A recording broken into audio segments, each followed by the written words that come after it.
कल रात जहीराबाद हल्का के बोचीनीली में एक सरकारी अक़लियती हॉस्टल में 9वीं जमात के तालिब इल्म की मौत की इत्तला मिलते ही जहीराबाद के मुख्य ऑफ लेजिस्लेटिव असेंबली की मानक राव हॉस्टल का मुआयना किया और असातिज़ा और तलबा से हादसे की तफसीलात दरियाफ्त की।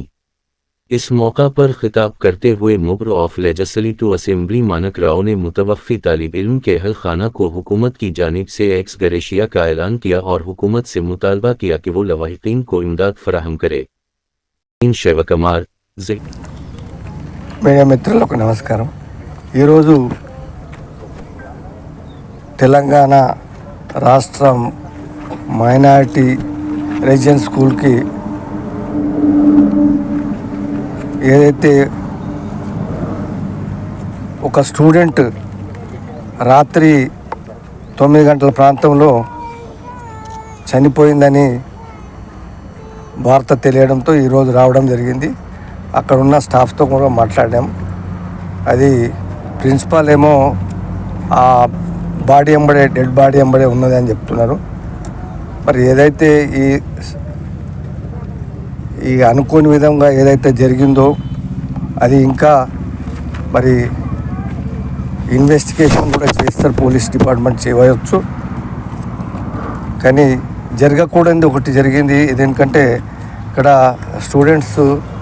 ఈ స్టూడెంట్స్లో అడ్మిషన్ కావాలని చాలామంది ఎందుకంటే స్కూల్ ఎడ్యుకేషన్ కానీ ఇక్కడున్న మెన్యూ కానీ ఇక్కడున్న మెయింటెనెన్స్ కానీ బాగుంది కాబట్టి స్కూల్ మరి ఈ అమ్మాయి మరి నిజంగా కూడా చాలా బాధాకరం। మరి ఇంకా నేను ఆర్ఎల్స్తో కూడా మాట్లాడాను, ఆమె కూడా ఆ బాడీ ఎంబడే ఉంది। ఆడియోతో మాట్లాడినా నేను, సార్ నేను కనుక్కుంటాను తెలియదు అని అన్నాడు। ఆయన కూడా భవిష్యత్ కనుక్కుంటారేమో, ఏదన్నా ఇంకా కూడా ఇన్వెస్టిగేషన్ చేసే అవసరం ఉంది।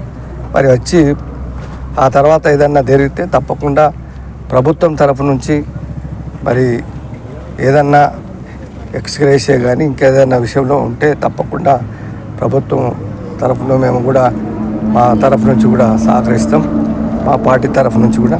కాబట్టి ఇది నిజంగా కూడా మరి పిల్లలు కూడా కొంచెం ఏదైతే ఈ యొక్క వాతావరణంలో మంచి అందరితో కలిసిమెలిసి ఆడుకునే విధంగా ఉండాలి। కానీ ఎట్లా జరిగింది, ఎవరు జరిగింది అనేది కూడా ఎవరికి కూడా కరెక్ట్ తెలియదు।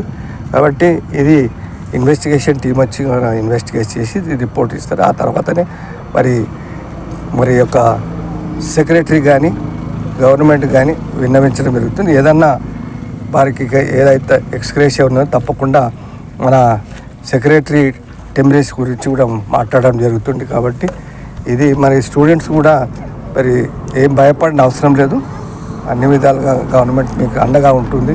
కానీ ఈ రకంగా మరి అందరూ కూడా కానీ మరి కొన్ని పరిస్థితులు అప్పుడప్పుడు జరుగుతూ ఉంటాయి, మనం ఎవరి కూడా చెప్పలేం ఏ టైం ఎట్లుంటుందో।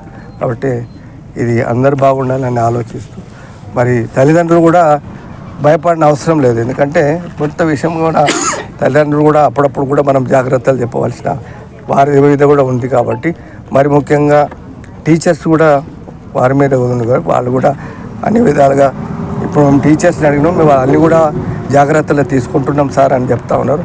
ఫుడ్ విషయం కానీ ఇంకో విషయం కానీ మెయింటెనెన్స్ అన్ని విషయం కూడా మంచిగా ఉన్నదని చెప్తా ఉన్నారు। కాబట్టి మరి వచ్చే ఇంకా ఏదైతే డిపార్ట్మెంట్ ఇన్వెస్టిగేషన్ టీం వచ్చి తప్పకుండా ఇన్వెస్టిగేషన్ దాని లోతుపాట్లు ఏమున్నాయో తెలియజేస్తారు। అందుకే